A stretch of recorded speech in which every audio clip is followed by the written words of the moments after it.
Ester, capítulo 9. Os judeus matam os seus inimigos. Chegou o dia 13 do 12º mês, o mês de Adar, o dia em que deveria ser cumprida a ordem do rei. Era o dia em que os inimigos dos judeus esperavam dominá-los. Mas o que aconteceu foi o contrário. Os judeus derrotaram os seus inimigos. Em todas as cidades do reino onde havia judeus, eles se reuniram para atacar os que queriam matá-los. Ninguém podia resistir aos seus ataques, pois todos estavam com medo deles. Todos os oficiais das províncias, isto é, os chefes dos vários povos, os representantes do rei e os governadores das províncias ajudaram os judeus, pois tinham medo de Mordecai.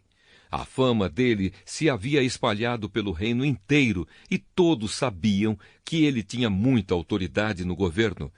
E o poder de Mordecai ia aumentando cada vez mais. Portanto, os judeus fizeram com os seus inimigos o que queriam. Mataram todos com as suas espadas. Não deixaram ninguém escapar. Em Suzã, a capital, eles mataram 500 homens. Mataram também os 10 filhos de Amã, filho de Amedata, o inimigo dos judeus. Os nomes deles eram Parzandata, Dalfão, Aspatá, Porata, Adalias, Aridata, Parmasta, Arizai, Aridai e Vaizata.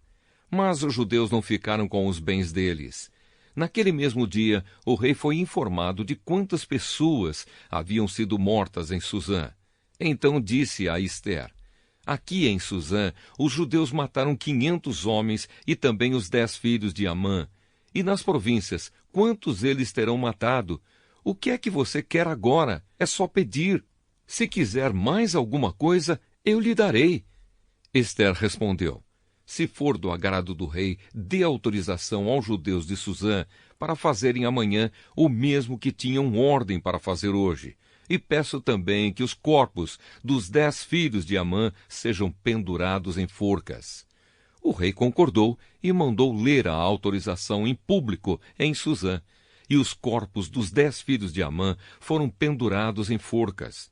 No dia 14 do mês de Adar, os judeus de Suzã se reuniram e mataram mais 300 homens na cidade, mas não ficaram com os bens deles. No dia 13 do mês de Adar, os judeus das províncias se reuniram e se defenderam. Mataram 75.000 inimigos e assim se livraram de todos os que os odiavam. Mas não ficaram com os bens dos mortos. No dia 14, eles descansaram e comemoraram com banquetes e festas. Mas em Suzã, os judeus comemoraram no dia 15 do mês, pois nos dias 13 e 14 eles mataram seus inimigos e só no dia 15 descansaram. É por isso que os judeus que vivem em vilas e povoados comemoram o dia 14 de Adar com banquetes e festas e mandam comida uns aos outros. A festa de Purim.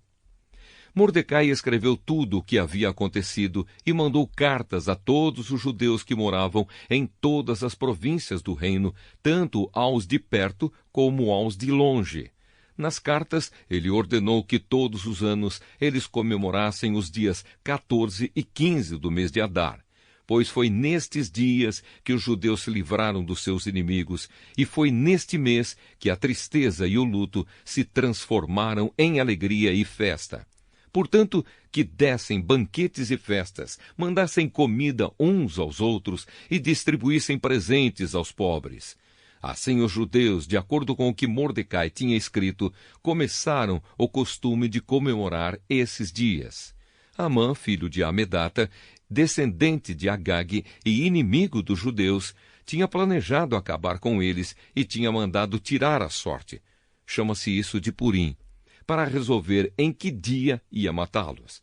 Mas Ester foi falar com o rei, e ele ordenou por escrito que o mal que Amã havia planejado contra os judeus caísse sobre o próprio Amã. Portanto, enforcaram Amã e os seus filhos.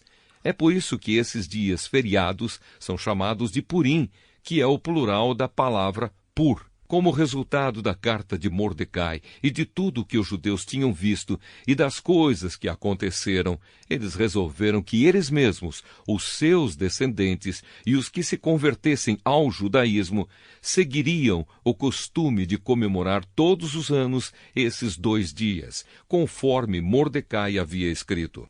Ficou resolvido que daí em diante toda a família judaica, em todas as cidades das províncias do reino, comemoraria a festa de Purim, para que os judeus lembrassem sempre do que havia acontecido.